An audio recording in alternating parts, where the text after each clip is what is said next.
Hello and welcome to Down to Brass Tacks. I'm John Stark here with head VMI lacrosse coach Brian Anken, and we apologize for the lapse that we've had, a little technical difficulties. But Coach, it's always great to have you on camera. John, we appreciate you having us out here today. Thank you.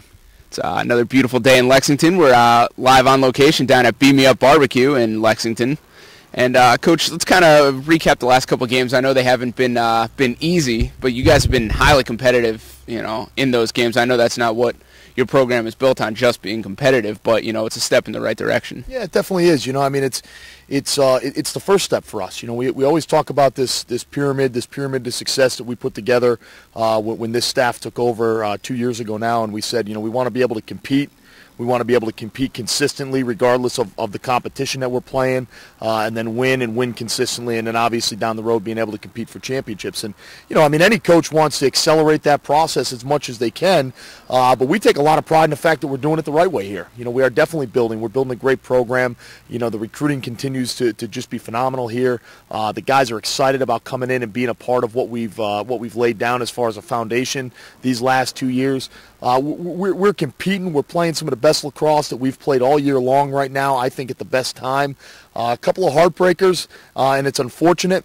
But for us, it's been a little while since we've even been in a position to win those games. It feels great to not only be in a position to win them, but battling through for those 60 minutes. Now we just need to turn the corner and learn how to finish a little bit better. But from the competitive piece, from the statistical piece, and how we're kind of crunching some of that data, I just really couldn't be happier with how we're playing right now. We mentioned earlier, tough games, and you guys your last 3 games have been decided by 3 goals. 2 overtime games. I mean, you're definitely, in the right place. Now it's just, as you said, a matter of learning how to win, Yeah, and I think that's a part for us as a program. We're all learning how to do that. We're trying to change the culture, and we're trying to build on some success here, and part of that is coming into these games and not only expecting to win, but expecting to dominate. And we're not quite there yet, but we're certainly expecting to compete, and we're doing a heck of a job doing that. 3 games and 3 goal difference. I remind the guys all the time, we're 3 minutes and 30 seconds away from being 2-0 in the conference, and that's tough to swallow as a coach, and it's tough to swallow as our players kind of get back and go through some film and look through the data. But the fact of the matter is it's closer than we've been in a long time, and we've still got the bulk of the conference season in front of us, and we know the things that we need to work on are all very fixable items, and definitely a point of emphasis coming into the Marist game. Now, your offense has been clicking quite well. The last couple games, you've gone over 10 goals each of the last 3 games. And the last time that VMI had a run like that was 2 or 3 years ago. Kind of talk about what you guys did, and that's been since spring break that you guys have done that. Well, spring break's a great thing for us. It gives you a chance to take a step back, to analyze, to reassess some personnel, to definitely take a look at some systematic things, to fine-tune some things around the personnel that's clicking for you at the time. And it was a great time for that break for us because, we went back, and I hate to say that we overhauled because we really didn't, but we did make some pretty substantial changes to some elements of our offensive system, and a couple of very good personnel changes that have produced some quality points consistently for us here. So it's been a great surge at the right time for us offensively. I knew that we've always had that ability. We just weren't putting the pieces together as well as we have been the last couple of games. And John, to be honest with you, I still think we haven't scratched the surface on the potential this offense has moving forward. We want to be a 13, 14, 15 goal a game team, but I think we're managing the game much better, and we're producing a much higher percentage of looks, and we're finally hitting that mark of 35 to 45, maybe even flirting with 50 on occasion shots, a better percentage shots. I think we're still giving some goalies maybe a few too many saves, but we're at least producing those shots and those opportunities right now, where a couple of weeks back we were just a little bit off of making that happen. Kind of looking forward now, as far as offensive production, we're going to be talking with Mike DeBlasio later, but the young man has had quite a outstanding last 3 games. He's had a hat trick of hat tricks, 3 goals in each of the last 3 games. Kind of talk about Mike's emergence over the last week. Well, it's something we knew that we had this entire time. I think some of the offensive changes have certainly benefited Mike DeBlasio and Drew Leonard with putting a little more emphasis on our crease play. A lot of the credit goes to Mike himself. Mike has really emerged as a player because he's put in the extra work. He's put in the extra time. He's spent an extra time in film sessions and breaking down the defenses and knowing some areas where we have the possibility to exploit them. And then the counter to that is obviously is executing those elements that we're starting to find out. So Mike's done a phenomenal job of really putting himself into that position and finishing the shots that we're developing for him. But, once again, just like our offense as a whole, I think we're just scratching the surface on the potential that Mike has. And we knew this all along, and it couldn't be happening at a better time for us. That's great.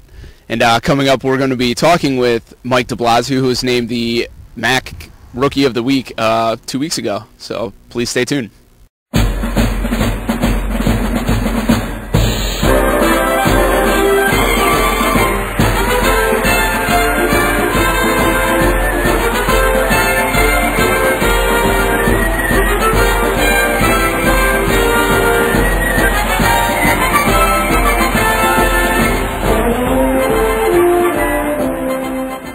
I'm here with freshman attackman Mike DeBlasio. Mike, first off, congratulations on winning those 2 awards last week, the MAAC Rookie of the Week and the Cascade Rookie of the Week. Thank you. I really appreciate it. It's a great honor to be recognized by the MAAC Conference and Cascade on getting those 2 awards. There's definitely a lot of deserving freshmen out there playing in our conference and playing out there in the country. So it was a great honor. It surprised me to see those both to get both awards, and like I said, it's a great honor.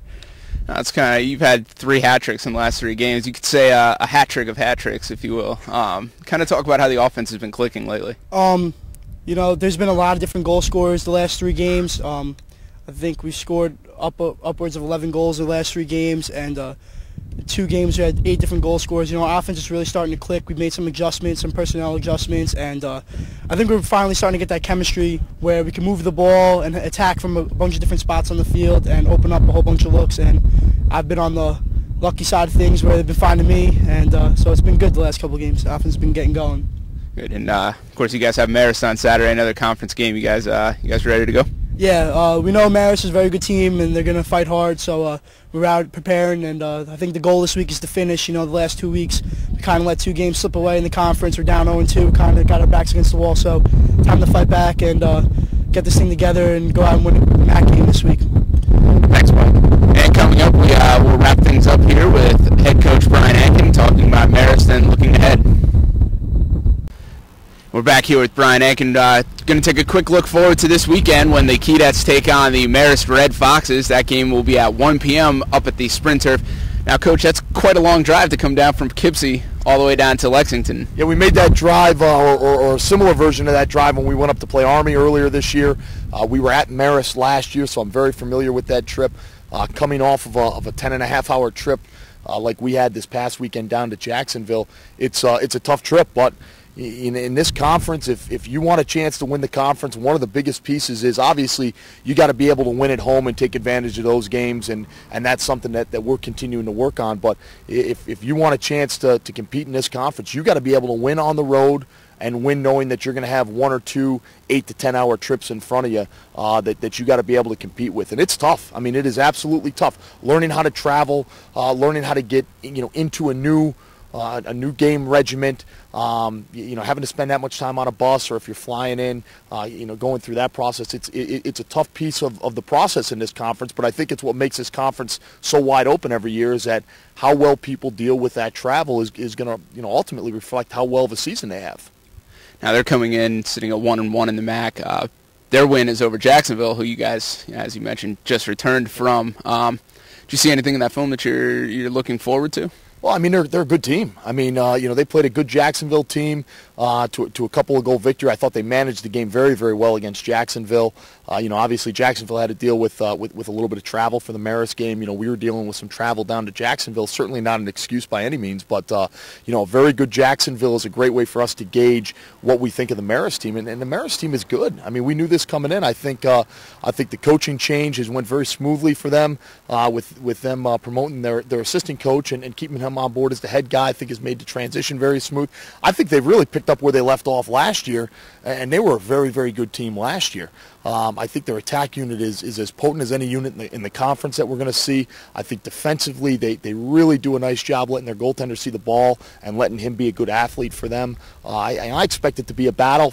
For us, we look at it, it's an opportunity for us to get the 1 and 2 in the conference and maybe down the road hold that tiebreaker over a team like Marist. And for them, I think it's a chance for them to get back on track and get to 2 and 1 in the conference and have a little bit of leverage moving forward. So I can't imagine a bigger game for both of our seasons at this point in time than what we're facing right now. Right now, I'm looking forward to that. Again, that game will be at 1 p.m. up the Sprint Turf Field located directly behind Foster Stadium on the post of VMI. As always, be sure to follow VMI on Twitter at VMI Lacrosse and on Facebook at facebook.com/VMILax. Thanks, Coach, and a special thank you to Beam Me Up Barbecue for hosting us this week.